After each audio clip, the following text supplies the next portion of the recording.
Something that I really love is hard conversations, even more when there's a difference in an opinion. Because even if I don't change my mind on the topic, I still learn something. And we live in a culture where if you don't agree with someone, you're just cut off or they badmouth you, not knowing or caring or understanding why you think that way in the first place. Honestly, if we weren't so prideful and lazy, we could become more wise. Because you're not always going to be the smartest person in the room. You're not always going to have all the details. Maybe you haven't seen all the research. Maybe you haven't done a deep enough dive. And today in church, we spoke about more than one way to worship and to not be lazy in worship, which got me to thinking we shouldn't be lazy in our understanding. We shouldn't be lazy in our communication. Maybe we should ask more questions of, hey, what do you mean by that? Hey, why do you think that way? Hey, why do you believe this is true?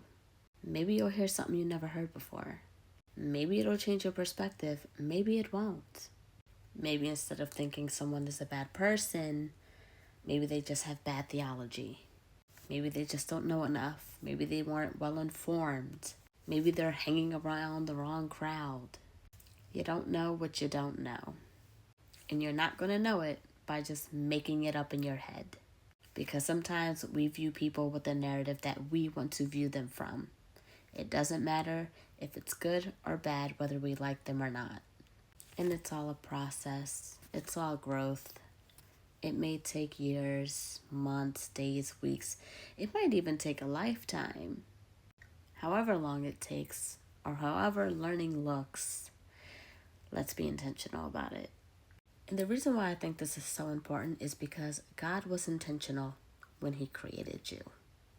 It wasn't a mistake. It wasn't for no reason. You were intentionally created by God. Now that I know to be true. And if you haven't already, I hope you start to realize it too.